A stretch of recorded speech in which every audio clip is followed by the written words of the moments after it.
नमस्कार, राज्यसभा टीवी की खास पेशकश विशेष में आपका स्वागत है। मैं हूं दीपक डोभाल।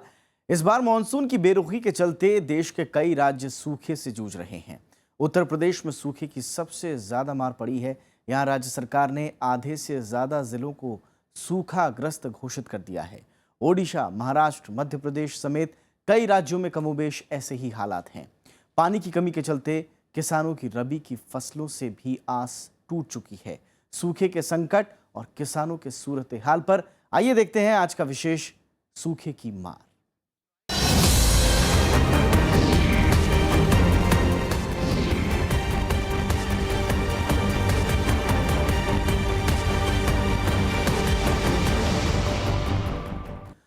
मानसून का मौसम कब का जा चुका है। इस बार बारिश में कमी के चलते उत्तर प्रदेश सूखे की चपेट में है। यहां देश में सबसे बड़ा सूखा पड़ा है। हालात इस कदर बदतर हैं कि राज्य सरकार ने 75 में से 50 जिलों को सूखा ग्रसित घोषित किया है। इन जिलों में 60% से भी कम बारिश हुई है। किसानों को राहत देने के लिए राजस्व और कर्ज की वसूली पर रोक लगा दी गई है। पिछले सीजन में बेमौसम बारिश की मार और अब सूखा, राज्य के किसानों के लिए ये वाकई मुश्किल दौर है।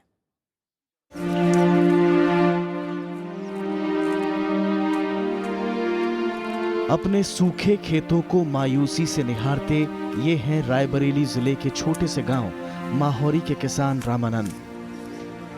सूखे की वजह से फसलें बर्बाद हो चुकी हैं। पैदावार नहीं हुई तो घर में चूल्हा भी मुश्किल से जल पा रहा है और पानी की कमी के चलते अगले सीजन की फसल की आस भी खत्म हो चुकी है। पिछले सीजन में बेमौसम बारिश की मार झेल चुके रामानंद जैसे उत्तर प्रदेश के ज्यादातर किसानों के सामने अब जीवन यापन का संकट है।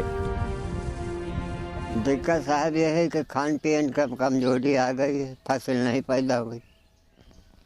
घर कैसे चल रहा है? अरे जैसा तैसा चल रहा है, मजदूरी ऐसा तैसा, कबो भाई कबो ना भाई। सरकार से कोनो मदद मिली है आपका? कुछ नहीं अभी तो। सामान्य से कम मानसून की वजह से उत्तर प्रदेश बड़े सूखे की चपेट में है। पश्चिमी उत्तर प्रदेश हो या पूर्वी, सूखे की मार चारों ओर नजर आ रही है। सूखे का संकट कितना भयावह है इसका अंदाजा इस बात से भी लगता है कि राज्य सरकार ने आधे से ज्यादा जिलों को सूखाग्रस्त घोषित किया है। जिन जिलों को सूखाग्रस्त घोषित किया गया है उनमें संत रविदास नगर, सोनभद्र, सुल्तानपुर, मिर्जापुर, बलिया, गोरखपुर, गाजियाबाद समेत 50 जिले हैं। राज्य के 75 जिलों में से इन 50 जिलों में 60% से भी कम बारिश हुई है। मौसम विभाग के आंकड़ों के मुताबिक उत्तर प्रदेश में जून से लेकर 30 सितंबर तक सामान्य से करीब 45% कम बारिश हुई है। 33 जिलों में 40 से 60% और 16 जिलों में 40% से भी कम बारिश हुई। सोमवार को कांग्रेस उपाध्यक्ष राहुल गांधी ने उत्तर प्रदेश के सहारनपुर में पद यात्रा कर गन्ना किसानों की समस्याएं सुनी। उन्होंने गन्ना किसानों की बदहाली के लिए केंद्र और राज्य सरकारों को जिम्मेदार ठहराया। किसानों से बात की है, वो प्रधानमंत्री की ओर देख रहा है, चीफ मिनिस्टर की ओर देख रहा है। उसको पैसा मिलना चाहिए, गन्ने का पैसा मिलना चाहिए और यहाँ शुगर मिल जो बंद पड़ी है उनको खुलना चाहिए। मैं प्रधानमंत्री से कहना चाहता हूँ, चीफ मिनिस्टर जी से कहना चाहता हूँ कि अगर हिंदुस्तान का किसान कमजोर होगा तो हिंदुस्तान कमजोर होगा और हिंदुस्तान के प्रधानमंत्री जी को और चीफ मिनिस्टर को पूरी कोशिश करनी चाहिए कि किसान की वो मदद करें। उधर बीजेपी ने महज 50 जिलों को ही सूखा पीड़ित घोषित करने पर राज्य सरकार की आलोचना की है। प्रदेश में 50 जिलों को सूखा घोषित करना, सूखा प्रभावित घोषित करना, वो उत्तर प्रदेश के किसानों के साथ में मजाक है। मुख्यमंत्री जी को, प्रदेश सरकार को, संपूर्ण उत्तर प्रदेश को सूखा घोषित करना चाहिए। खरीफ की पैदावार घटने के बाद अब रबी की फसल बुआई पर बुरा असर पड़ रहा है। पिछले साल की तुलना में 14 नवंबर तक 25.88 लाख हेक्टेयर कम भूमि में बुआई हो पाई, जबकि लक्ष्य 128.94 लाख हेक्टेयर का है। किसानों को सरकारी राहत की उम्मीद नहीं है। उनका कहना है कि अभी पिछली बार की रबी की फसल के नुकसान का मुआवजा तक नहीं मिला। इसमें काफी नुकसान मेरा हुआ, धान वान सूख गया हमारा पानी बिना। कोई मुआवजा आपको मिला उसका? कोई मुआवजा नहीं मिला। नुकसान तो उससे ज्यादा हो गया है पानी न गिरने से। घोषित तो बहुत चीज करते पर फायदा कहाँ मिलता है। घोषित तो वो भी जो बारिश हुई थी उसमें भी तो वही तो मुआवजा मिलना था, लिख के ले गए थे, फिर मिला नहीं। फसल खराब हो गई उसमें भी नहीं मिला। राज्य सरकार ने किसानों को फौरी राहत देने के लिए सिंचाई, ऊर्जा, लघु सिंचाई और कृषि विभाग को 15 दिनों तक लगातार सुनवाई के जरिए सिंचाई और बिजली की व्यवस्था सुनिश्चित करने का निर्देश दिया है। अमिताभ अरुण दुबे, राज्यसभा टीवी। और सिर्फ उत्तर प्रदेश ही नहीं बल्कि तटीय राज्य ओडिशा भी सूखे के संकट से जूझ रहा है। यहाँ करीब 12 जिलों में औसत से कम बारिश हुई है। राज्य सरकार ने 324 में से 139 ब्लॉकों को सूखाग्रस्त घोषित कर दिया है। मुख्यमंत्री नवीन पटनायक ने केंद्र सरकार को एक खत लिखकर राहत पैकेज की मांग की है। वहीं कांग्रेस ने राज्य में सूखे के हालात पर एक श्वेत पत्र जारी किया है।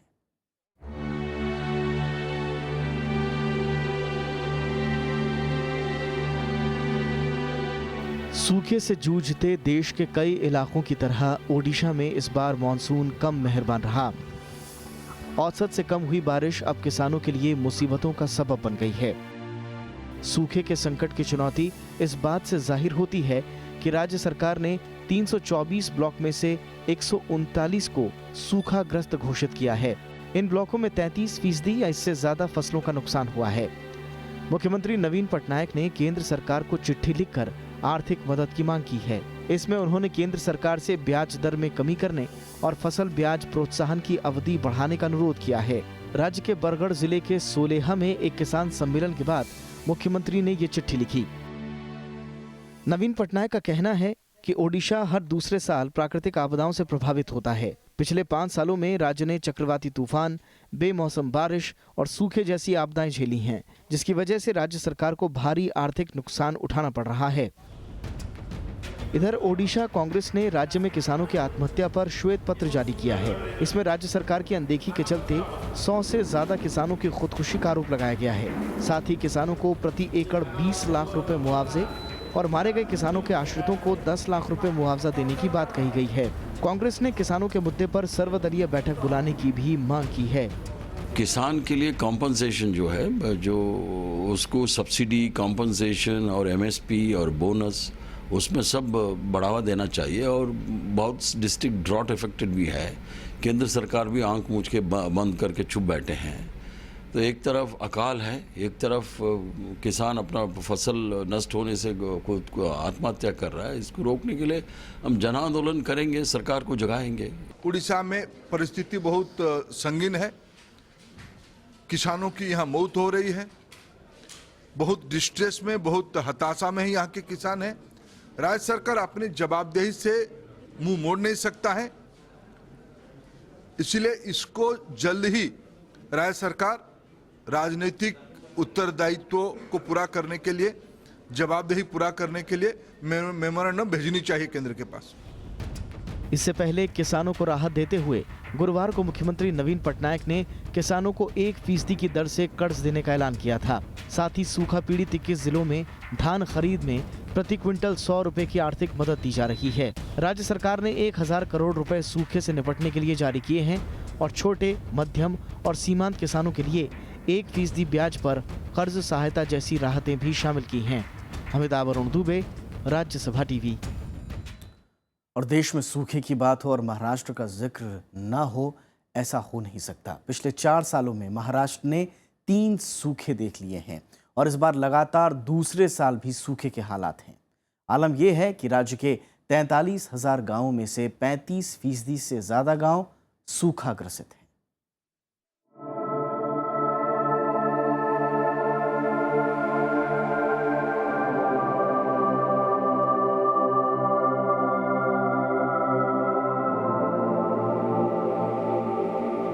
महाराष्ट्र के किसान से इस साल भी मॉनसून रूठा रहा।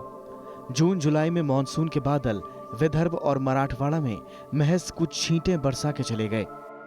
नतीजतन खेतों में खड़ी फसल प्यासी रह गई और किसान मरने की हालत में आ गया। हालांकि इस बीच कई इलाकों में कृत्रिम बारिश कराने की कोशिशें भी हुई, लेकिन ये कोशिशें प्रकृति को चुनौती नहीं दे पाईं।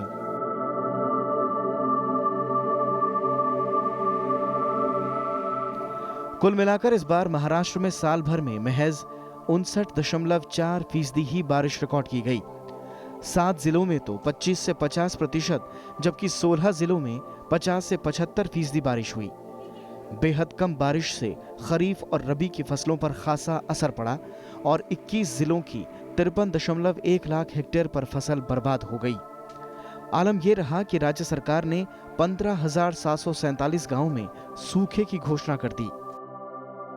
महाराष्ट्र में 14,708 गांव में हमने अकाल पीड़ित गांव घोषित किए हैं, जिसमें कि जो कर्जा होता है तो कर्जा का पुनर्गठन करना, नया कर्जा उनको उपलब्ध कर देना, बिजली का जो कृषि पंप का कनेक्शन है वो ना काटना, उनके जो लड़कों की फीस है वो फीस जो परीक्षा फी है वो माफ करना, ऐसी कई सहूलतें आज हमने घोषित की है। राज्य सरकार ने केंद्र सरकार को सूखा राहत पैकेज के तौर पर करीब 4,000 करोड़ रुपए मांगे। इसमें से 3,578 करोड़ रुपए मुआवजे के तौर पर मांगे गए, जबकि 314 करोड़ से ज्यादा जलापूर्ति और करीब 110 करोड़ रुपए पशुओं की देखभाल के लिए मांगे गए। इसके अलावा राज्य सरकार ने अपने स्तर पर भी कुछ कदम उठाने की कोशिश की है। कपास है, धान है, सोयाबीन और ज्वार है, इसके खरीदी के लिए खरीदी केंद्र खुलवाने के लिए भी निर्णय आज लिया है। अभी रबी हंगाम ने ये दाल का उत्पादन बढ़ाने के लिए जो चना है उसको प्रोत्साहन हम दे रहे हैं और किसानों को चने के लिए बीज मुफ्त दे रहे हैं। कई जगह खाद भी उसके साथ साथ मुफ्त देना हमने शुरू किया है। बादलों की बेरुखी के अलावा महाराष्ट्र के किसानों का साथ जमीन ने भी छोड़ दिया।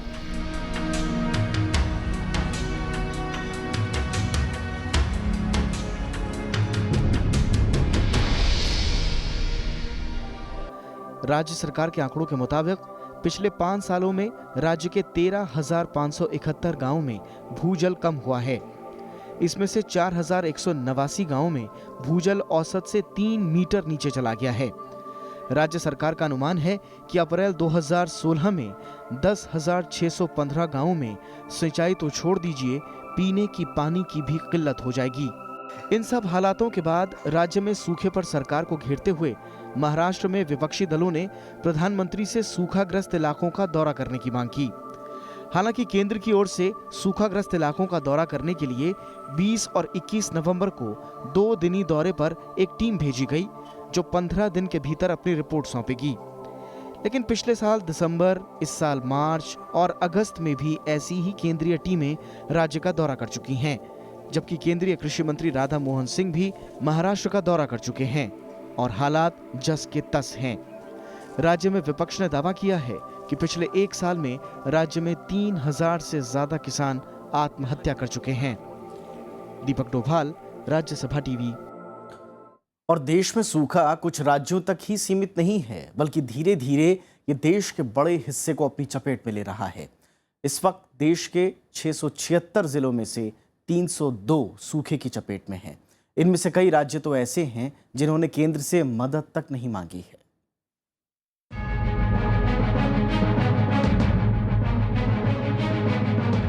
इन तस्वीरों को देखकर किसी को भी ये भ्रम हो सकता है कि देश में बारिश की कोई कमी नहीं है।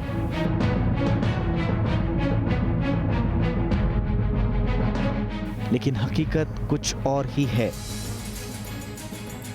सच ये है कि इस वक्त आधा देश सूखे की चपेट में है। नॉर्थ, साउथ, ईस्ट, वेस्ट सब जगह इसका प्रेशर पड़ रहा है, क्योंकि विंटर रेन का भी एक प्रेशर है, समर रेन का भी प्रेशर है, और 2 साल लगातार ऐसे प्रेशर आया है। व्यूअर्स को याद होगा जब 86, 88 में सिवियर ड्राउट पड़ा था, तो उसके बाद ये एक नेक्स्ट सिचुएशन बन रहा है। तो ये अब पैन इंडिया सिचुएशन बन गया है। इस साल 18 राज्यों में औसत से कम बारिश होने के कारण वो सूखे की चपेट में हैं। लेकिन इनमें से सिर्फ 6 राज्यों ने ही केंद्र से मदद मांगी है। ज्यादातर राज्यों ने केंद्र को अपनी स्थिति से अब तक वाकिफ ही नहीं कराया है, जबकि कुछ ही ऐसे राज्य हैं जिन्होंने अपने यहाँ सर्वेक्षण कराकर केंद्र से पैसे मांगे हैं। कुछ राज्यों की बात करें तो कर्नाटक ने राज्य के 30 में से 27 जिलों को सूखाग्रस्त घोषित किया है, जबकि आंध्र प्रदेश ने 13 में से 7 जिलों में सूखे की घोषणा की है, मध्य प्रदेश ने भी अपने कुल 51 जिलों में से 41 में सूखा घोषित किया है। इसी तरह महाराष्ट्र ने 36 जिलों में से 20 में सूखा घोषित किया है। ओडिशा और छत्तीसगढ़ ने भी अपने सूखा होने की आशंका में केंद्र से मदद मांगी है। इनमें से कर्नाटक को केंद्र की तरफ से 1500 करोड़ रुपए की मदद दी जा चुकी है, जबकि महाराष्ट्र केंद्र से 4000 करोड़ रुपए सूखा राहत पैकेज के नाम पर मांग रहा है। वहीं उत्तर प्रदेश, बिहार, तेलंगाना और झारखंड जैसे राज्यों ने केंद्र से अब तक कोई संपर्क नहीं किया है। काफ़ी प्रांतों में, एक दो स्टेट नहीं है, कहीं जगह तो डिक्लेयर नहीं किया, लेकिन जहाँ भी अगर आप ओवरऑल रेन में डेफिसिट देखें तो इस हिसाब से सूखा की स्थिति कई राज्यों में है, एक दो नहीं है। बिहार, झारखंड भी नहीं, बल्कि आपके यूपी अफेक्टेड है, उड़ीसा अफेक्टेड है, कर्नाटक अफेक्टेड है, गुजरात अफेक्टेड है, मध्य प्रदेश अफेक्टेड है, महाराष्ट्र अफेक्टेड है। तो ये सारे प्रांत जो है अफेक्टेड है। आंध्रा में भी कुछ पार्ट्स अफेक्टेड है, तो इसलिए बारिश देश भर कम हुई है। देश में बारिश के दीर्घकालीन औसत यानी एलपीए के अनुपात में देखें तो भारत में लगातार दूसरे साल सूखा सरीखे हालात हैं। 2014 और 2015 में देश में 90% से कम एलपीए दर्ज हुआ, जो सूखे का प्रमाण माना जाता है। कृषि क्योंकि राज्यों का विषय है, लिहाजा केंद्र राज्यों पर उनसे संपर्क नहीं करने का आरोप लगा रहा है। वैसे केंद्र ने अक्टूबर में ही सूखा पीड़ित इलाकों में मनरेगा के तहत काम के दिन 100 से बढ़ाकर 150 करने का ऐलान किया था। विपिन चौहान के साथ दीपक डोभाल, राज्यसभा टीवी। तमिलनाडु और पुडुचेरी बारिश की मार से बेहाल हैं। बारिश वहां कहर बनकर टूटी है। हालात ये हैं कि कई जिलों में बाढ़ जैसे हालात बन गए हैं। लोग परेशान हैं और मूसलाधार बारिश के कारण उसके कारणों की तलाश अभी भी जारी है। वहीं दूसरी तरफ अगर देखें तो उत्तर प्रदेश और मध्य भारत में सूखा धीरे धीरे विकराल रूप ले रहा है। 100 से ज़्यादा जिले सूखाग्रस्त घोषित किए जा चुके हैं। ऐसे में आइए देखते हैं क्या है ये मौसम की असमानता और उसकी वजह क्या है।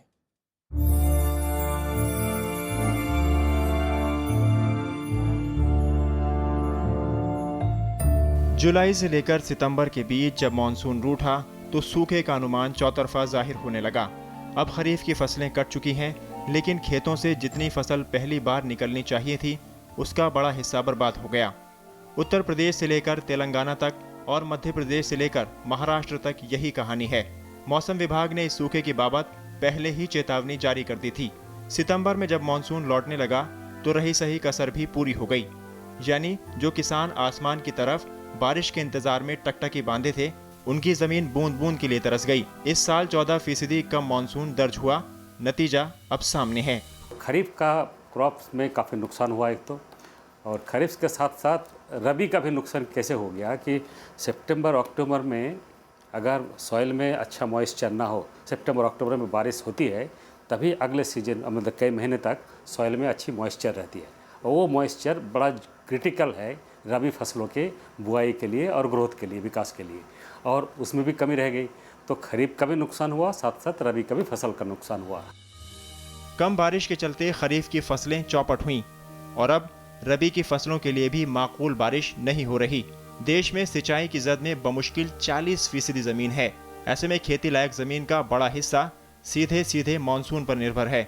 पर्यावरणविदों का मानना है कि कम बारिश के अलावा अल नीनो, ग्लोबल वार्मिंग के चलते तापमान में आया बदलाव, जंगल कटाई से पानी सोखने की जमीन की क्षमता, गर्मी के चलते तालाब और नहरों का सूखना और खाद्यान्न से ज्यादा नकदी फसलों पर निर्भरता अहम कारण हैं। इन तमाम कारकों ने किसानों की हालत पस्त कर दी है। हमने प्रेडिक्ट किया है कि 2050 तक 7% साउथ एशिया का जो क्रॉपलैंड है, जहाँ खेती हो रहा है, वो अफेक्ट हो सकता है ड्राउट से।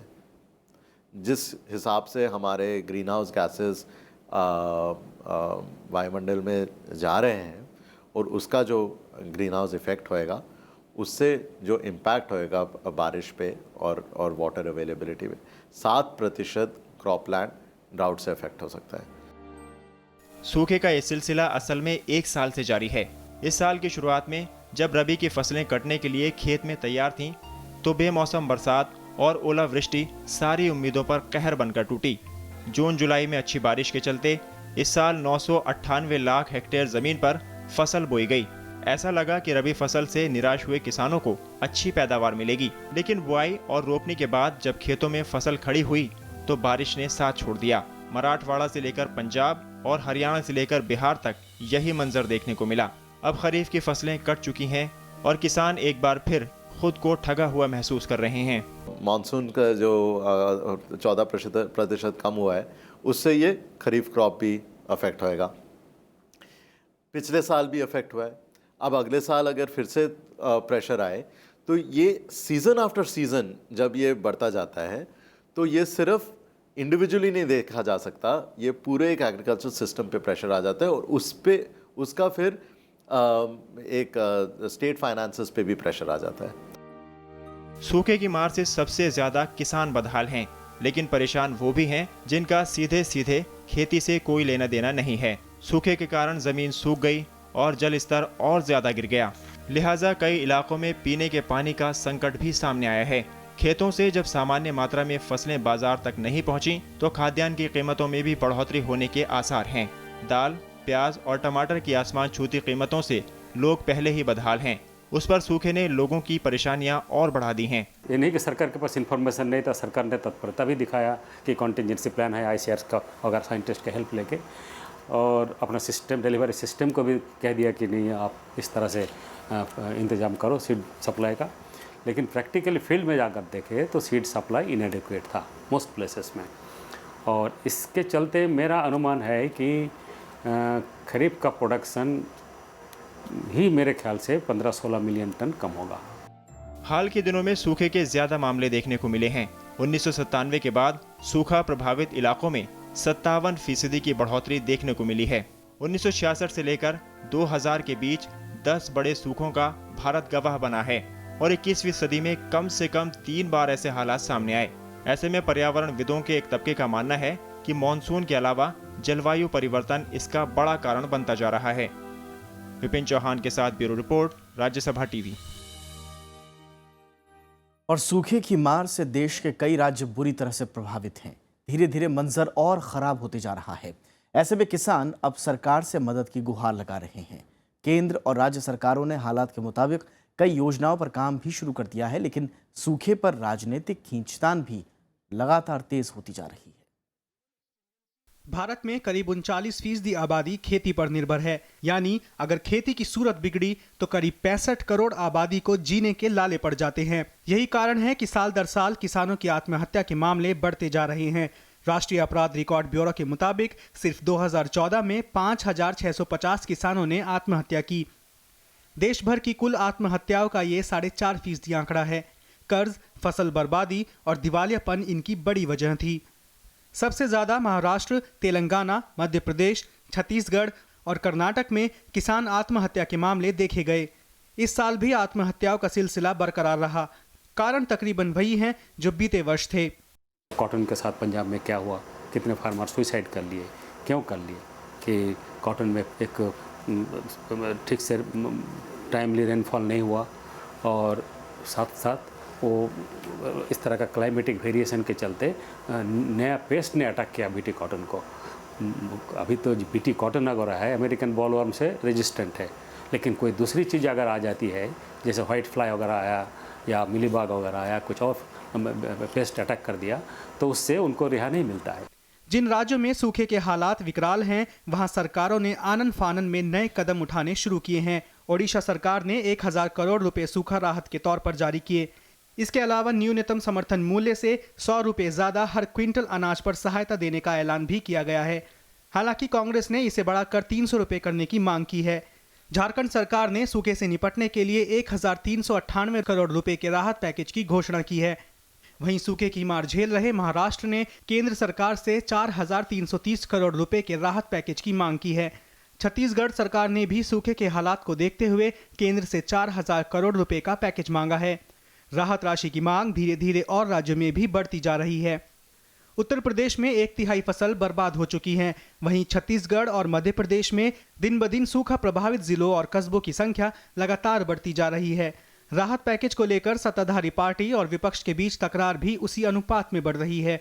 ओडिशा में मनरेगा की मजदूरी बढ़ाने की मांग की जा रही है, तो वहीं कई इलाकों में पुराने राहत पैकेज से अब तक महरूम किसानों के नाम पर एक और राहत पैकेज की राशि लंबित हो चली है।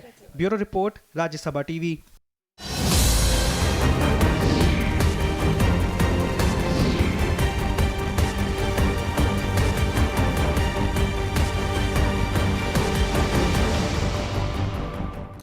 तो इसी के साथ विशेष में आज इतना ही। मुझे दीजिए इजाजत और देश और दुनिया की बाकी जानकारियों के लिए देखते रहिए राज्यसभा टीवी।